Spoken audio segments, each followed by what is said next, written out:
बिस्मिल्लाहिर्रहमानिर्रहीम। अस्सलाम वालेकुम नाजरीन, मैं हूँ साकिब बशीर। इस वक्त हम सुप्रीम कोर्ट ऑफ पाकिस्तान में मौजूद हैं। यहाँ पे एक तो पीटीआई की जानिब से एक धरना जो है वो दिया गया है सुप्रीम कोर्ट के गेट के बाहर। पुलिस की बड़ी तादाद मौजूद है यहाँ पे। सोहेल खान अफरीदी आज दिन को तकरीबन 11:30 बजे यहाँ पे पहुँचे थे और उसके बाद एक वफद अटॉर्नी जनरल से मिला और रजिस्ट्रार सुप्रीम कोर्ट से मिला। उसके बाद ये धरना यहाँ पे जारी है। डेवलपमेंट क्या है, अपडेट क्या है और क्या इमरान खान साहब के जो ज़ाती मुआलजीन हैं उनकी मुलाकात करा दी जाएगी, तो इस मुतल्लिक आपको आगाह करेंगे। लेकिन इस दौरान एक बहुत ही बड़ी खबर आई है, ब्रेकिंग न्यूज़ आई है। वो है एडवोकेट ईमान मजारी और हादी अली जट्ठा। उनके केस में जज अफजल मजोका ने अपने ही फैसले में तस्हीह का नाम दिया है, एक टाइपिंग एरर का नाम दिया है। लेकिन ये असल में क्या है, ईरान से मुतल्लिक जो ऑब्जर्वेशन थी उसको निकालना पड़ा। इससे मुतल्लिक हमने 2 रोज कबल बल्कि 25 जनवरी को इस पर बड़ी तफसील के साथ बात की थी कि जो ऑब्जर्वेशन ईरान के हवाले से लिख दी गई है ये बड़ी गैर मामूली है और फिर वही हुआ जिसका हमें डर था। दफ्तर खारजा ने भी बात की और जराए के मुताबिक ईरान के हवाले से भी, ईरानी एम्बेसी के हवाले से भी बात की गई। तो इस बड़ी ब्रेकिंग न्यूज़ पहले हम बात करेंगे और उसके बाद आज के व्लॉग में दूसरा जो हमारा हिस्सा होगा उसमें पीटीआई के एहतजाज, धरना या जो इमरान खान के ज़ाती मुआलजीन की एक्सेस है इमरान खान साहब तक, उसके हवाले से बात करेंगे कि सुप्रीम कोर्ट से क्या खबर है। सबसे पहले शुरू करते हैं एडवोकेट ईमान मजारी और हादी अली जट्ठा। उनको एक मतनाज़ा ट्वीट्स केस में अब आप कह सकते हैं कि एक मतनाज़ा फैसले के जरिए सजा दे दी गई। मतनाज़ा फैसला इसलिए हम कहते रहे हैं, पहले भी इस पे हमने बात की बड़ी तफसील के साथ, कि जो फेयर ट्रायल के जो तकाजे थे वो पूरे नहीं किए गए, जो आइन कानून में लिखा हुआ है वो पूरा नहीं किया गया और हक दिफा ख़त्म किया गया। 342 का जो बयान उन्होंने देना था वो ख़त्म किया गया।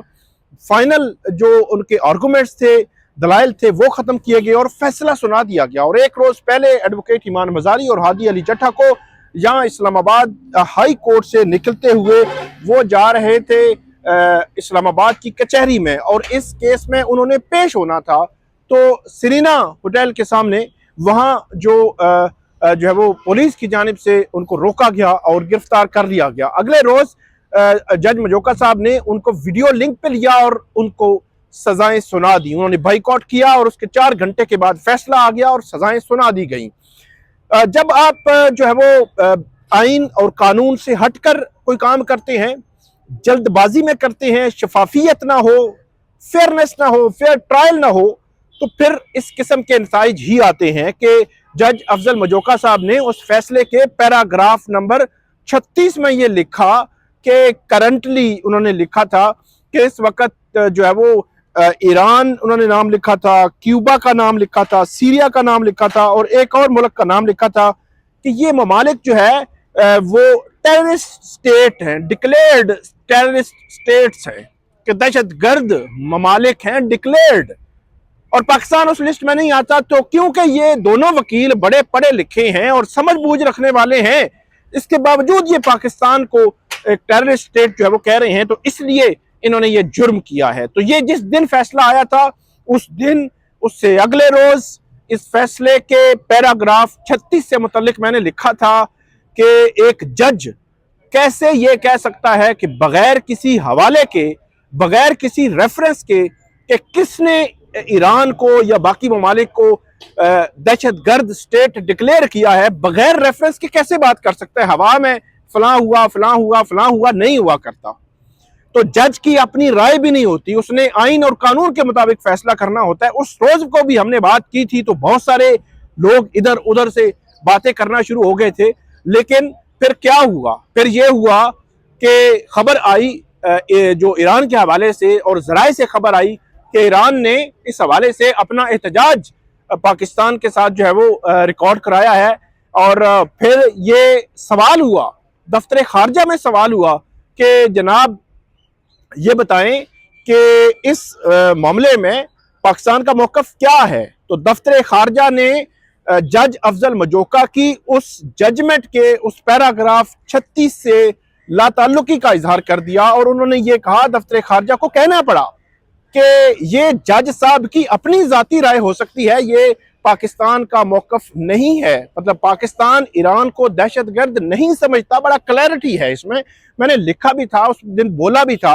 लेकिन क्या हुआ, आज ये खबर आई है कि जज अफजल मजोका साहब के सामने जो प्रोसिक्यूशन है, जो प्रोसिक्यूटर हैं, उनकी जानिब से एक दरखास्त दायर की गई, जिस दरखास्त में ये मौकफ इख्तियार किया गया कि जो 24 जनवरी को आपने जजमेंट दी थी, अच्छा आज है 30 जनवरी और ये ऑर्डर आज सामने आया है और इस ऑर्डर पे तारीख लिखी गई है 27 जनवरी की कि ये समाअत 27 जनवरी को हुई है।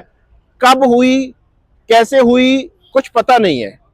27 जनवरी का ऑर्डर 27 को भी नहीं पता चला, 28 को भी नहीं पता चला, 29 को भी नहीं पता चला, आज 30 जनवरी है।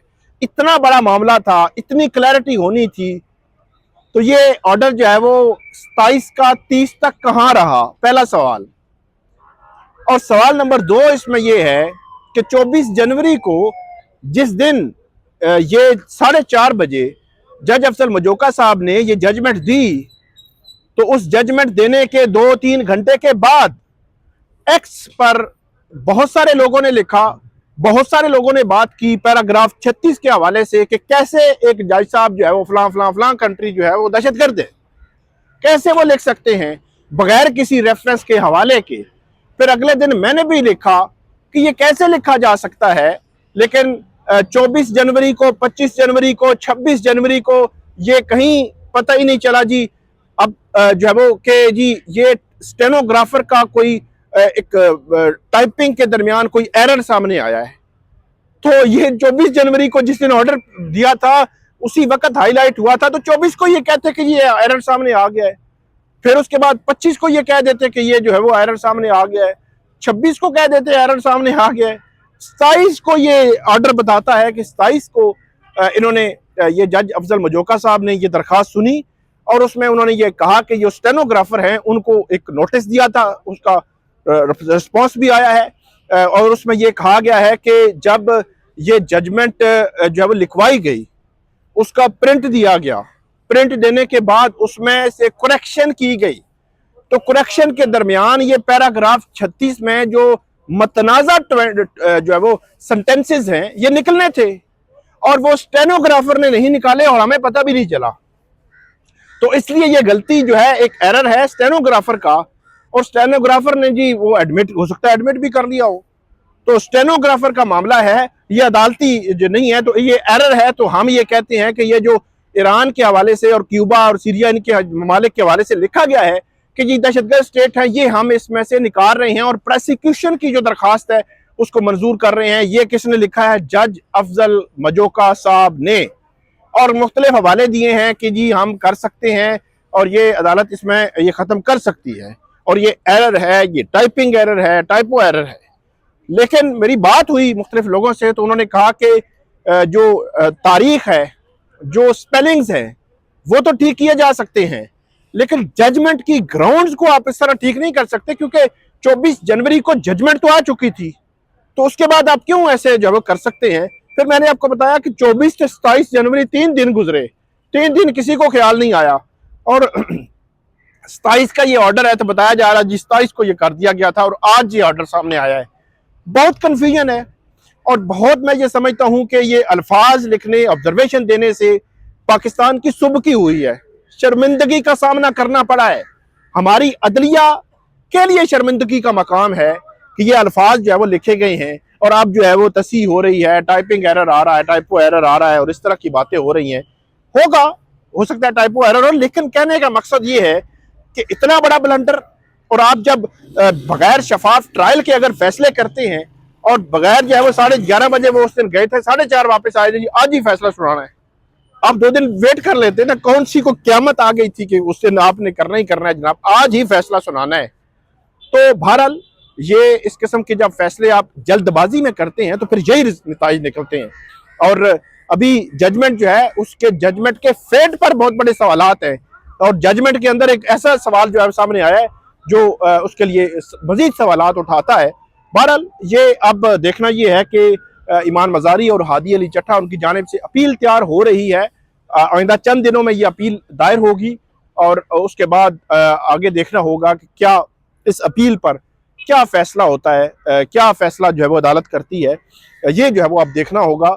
और क्या ईमान मज़ारी और हादी अली चट्टा की सज़ा मुअत्तल करके उनको ज़मानत पर रिहाई मिलेगी। सबसे बड़ा और सबसे अहम सवाल तो हमारे सामने यही है। अब देखते हैं कि इस पे क्या होता है। आगे चलते हैं। इस वक्त सुप्रीम कोर्ट के बिल्कुल गेट पर मैं मौजूद हूँ और यहाँ पे आप देख भी सकते हैं, यहाँ पे बड़ी तादाद में पीटीआई के लोग यहाँ पे आए हैं। यहाँ पे जो है वो सोहेल खान आफरीदी वो मौजूद हैं। इसके अलावा यहाँ पे राजा नासिर अब्बास मौजूद है, पुलिस है, मीडिया है, एक्टिव हैं। बड़ी तादाद में जो लोग जो है यहाँ पे मौजूद हैं। इस वक्त सूरत हाल ये है कि अटॉर्नी जनरल से मुलाकात हुई थी जो सलमान अकरम राजा साहब की, और उनके साथ मौजूद थे जनाब लतीफ़ खोसा साहब। रजिस्ट्रार से भी मिले थे और उन्होंने 1 पॉइंट एजेंडा उनको दिया था कि इमरान खान साहब के जो ज़ाती मुआलिजीन हैं उनकी एक्सेस रसाई कराई जाए इमरान खान साहब तक, और इमरान खान साहब की जो मेडिकल रिपोर्ट्स हैं वो उनके ज़ाती मुआलिजीन को देखने दी जाए। ये बड़ा अहम गैर मामूली मामला इसलिए भी है कि इमरान खान साहब एक्स प्राइम मिनिस्टर हैं, बड़ी पॉलिटिकल पार्टी के लीडर हैं, उनकी ज़िंदगी पर कोई कंप्रोमाइज़ नहीं होना चाहिए। रात को जब सोहेल खान अफरीदी अडयाला जेल के बाहर मौजूद थे तो वहाँ पर भी जो उनके ज़ाती मुआलिजीन आए हुए थे उन्होंने इस पर इत्मीनान का इजहार तो किया कि उनका इलाज पिम्स के डॉक्टर्स ने ठीक किया होगा, लेकिन वो कहते हैं कि जब तक हम रिपोर्ट्स नहीं देख सकते। लाहौर से जो आई स्पेशलिस्ट आए हुए थे उन्होंने कहा कि जब तक हम रिपोर्ट्स नहीं देख लेते तब तक इस पर कोई हतमी राय नहीं दी जा सकती कि इमरान खान साहब को का इलाज क्या जेल में ही हो सकता है या उनको हॉस्पिटल में लाना ज़रूरी है, कब लाना ज़रूरी है और कितना अरसा उनको वहाँ पे अंडर ऑब्जर्वेशन रखना ज़रूरी है। क्योंकि इस बीमारी के हवाले से ये कहा जाता है कि ये आगे चलकर सीरियस भी हो सकती है। अगरचे उसका इलाज जो किया जा रहा है, जो इंजेक्शन लगाए जा रहे हैं वो उसी का वही तनाजुर है, लेकिन अब देखना ये है कि अटॉर्नी जनरल जो उनकी जानिब से ज़रा ये कहते हैं कि ये इनको कहा गया है कि वो कोशिश करते हैं कि इनके ज़ाती मुआलिजीन की एक्सेस इमरान खान साहब की मेडिकल रिपोर्ट्स तक हो जाए और ज़ाती मुआलिजीन इमरान खान साहब तक पहुंच जाएं। तो ये दो चीज़ें वो कर रहे हैं। इस वक्त सोहेल खान अफरीदी यहाँ पे मौजूद हैं, राजा नासिर अब्बास आए हैं, पीटीआई के MNAs, MPAs, सेनेटर्स, कारकुनान वो यहाँ पे मौजूद हैं, कुछ खवातीन यहाँ पे देखी गई हैं, मीडिया बड़ी तादाद में मौजूद है और पुलिस भी बड़ी कसीर तादाद में यहाँ पे जो है वो मौजूद है। अब देखना ये है कि क्या हुकूमत वक्त जो उसने ब्लंडर किया है उस ब्लंडर का मुदावा करेंगे और इमरान खान साहब तक उनके ज़ाती मुआलिजीन को रसाई देंगे। ये बड़ा अहम सवाल है। 5 दिन हुकूमत ने छुपाए रखा उस जो वो ट्रीटमेंट को, उस पिम्स में लाए जाने को। पता नहीं हुकूमत को खौफ क्या है, डर क्या है कि जिसकी वजह से वो जो है वो इमरान खान साहब के हवाले से जो खबर थी उसको उसने छुपाए रखा और तरदीदें करते रहे जब तक कि ये खबर जो है वो सामने नहीं आ गई, जब तक कि ये खबर ब्रेक नहीं हो गई तब तक जो है वो ये तरदीदें जो है वो जारी रहीं। तो अब यहाँ पे इंतज़ार किया जा रहा है कि अटॉर्नी जनरल या रजिस्ट्रार सुप्रीम कोर्ट जो कोशिश उनको रिक्वेस्ट की गई है कि वो कोशिश कर रहे हैं, तो वो कोशिश कहाँ तक जो है वो कामयाब होगी, इस हवाले से जो है वो इस वक्त इंतज़ार किया जा रहा है। अब देखते हैं कि इस पर कितनी पेशरफ्त होती है। 4:45 बज चुके हैं, आज 30 जनवरी है और रात पड़ेगी या ये यही रहेंगे या हुकूमत जो है वो कुछ इजाज़त दे देगी, इस पे हम बात करेंगे। मज़ीद भी अपडेट्स जैसे जैसे आएंगी आप हमें फीडबैक दीजिएगा। अल्लाह हाफिज़।